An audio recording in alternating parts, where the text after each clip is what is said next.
Hello నమస్తే వనక్కం సస్యకాల ఆదాబ్. Welcome to my channel cook reports. నేను మీ హారిక. ఇవాళ నేను మీకు మల్టీగ్రెయిన్ ఆట ఇంకా మల్టీగ్రెయిన్ ఆటతో చపాతీ ఎలా తయారు చేసుకోవాలో డీటెయిల్గా రెసిపీ చూపిస్తానండి. ఓకేనా? ఇప్పుడు దీనికి కావాల్సిన ఇంగ్రీడియంట్స్ ఏంటో చూసేద్దాం. దీనికి నేను ఒక పెద్ద కప్పుతోటి గోధుమలు తీసుకున్నాను. అంటే మనము ఏమేమైతే వేసుకుంటున్నామో దాంట్లో గోధుమల క్వాంటిటీ ఎక్కువ ఉండాలన్నమాట. ఓకేనా? ఇప్పుడు దాంట్లో సగం జొన్నలు అనమాట. ఈ కప్తో చూసారు కదా, 3/4 కప్పు జొన్నలు తీసుకున్నాను. ఓకే, ఇప్పుడు నేను జొన్నల్ని కూడా ఇందులో వేసేసుకుంటున్నాను. ఇదే కప్పుతోటి సేమ్ క్వాంటిటీ రాగులు కూడా వేసుకున్నాను. మళ్ళీ అలాగే సజ్జలు కూడా సేమ్ క్వాంటిటీతో వేసేసుకుంటున్నానండి. ఓకేనా? ఇప్పుడు ఇందులో సేమ్ క్వాంటిటీ ఓట్స్ కూడా వేసేస్తున్నాను నేను. ఓకే, అంటే గోధుమలు వచ్చేసి ఒక 100 గ్రామ్స్ ఉన్నాయనుకోండి, అన్ని మిగతావన్నీ ఒక 50 గ్రామ్స్ వేసుకున్నాను. ఇప్పుడు దాన్ని నేను మిల్లుకి ఇచ్చేసి పొడి పిండి ఆడిచ్చేసుకున్నానండి. ఓకేనా? తర్వాత మనకి ఎంత పిండి అయితే చపాతీస్ అయితే కావాలో అంత పిండి తీసుకొని ఒక బౌల్లో వేసుకున్నాను. బౌల్లో వేసుకొని ఇప్పుడు కొంచెం సాల్ట్ కూడా యాడ్ చేసుకోవాలి దీంట్లో. ఓకే, రుచికి సరిపడంత ఉప్పు వేసుకొని ఇప్పుడు చపాతీ పిండిలాగా కలుపుకోవాలి. వాటర్ కొంచెం కొంచెం పోసుకుంటూ ఇలా చపాతీ పిండిలాగా కలుపుకోవాలండి.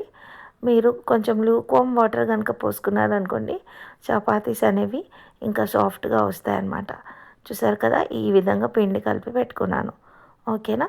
ఇవి అప్పటికప్పుడు ఇన్స్టెంట్గా కూడా చేసుకోవచ్చు చపాతీలు. ఓకే, ఇప్పుడు మీకు చపాతీకి కావాల్సినంత పిండి తీసుకొని చక్కగా రౌండ్గా ఇలా ఒత్తుకొని మనము చపాతీ అనేది చేసుకోవాలండి.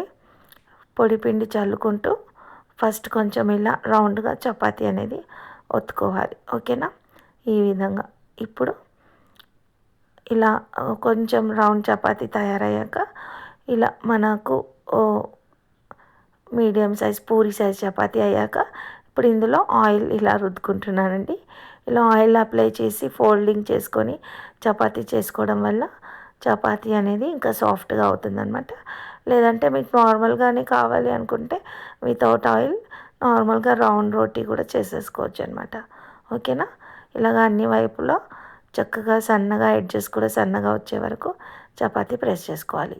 ఇప్పుడు పెనం పెట్టుకొని పెనం వేడయ్యాక ఈ చపాతీని పెనం పైకి వేసేసుకోవాలి.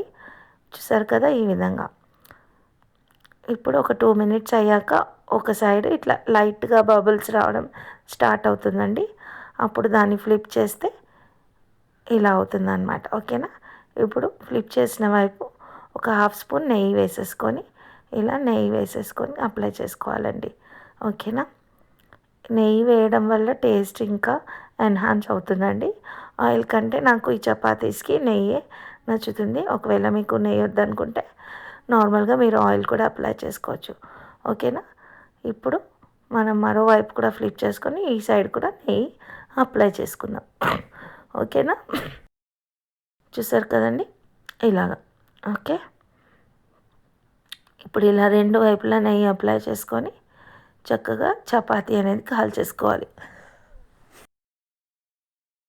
ఇలా 2 సైడ్స్ చపాతీ బ్రౌన్ కలర్ అయ్యాక సర్వింగ్ ప్లేట్లోకి సర్వ్ చేసుకోవడమే అండి. చూసారు కదా, హెల్తీగా సాఫ్ట్గా క్రిస్పీగా చపాతీ అనేది రెడీ అయిపోయింది. మీరు కూడా ఈ చపాతీస్ని తప్పకుండా ట్రై చేయండి. ట్రై చేసి మీకు నచ్చిన కర్రీతోటి సర్వ్ చేసుకోవచ్చు. నా ఛానల్ని లైక్ చేయండి, షేర్ చేయండి, సబ్స్క్రైబ్ చేసుకోండి. బాయ్.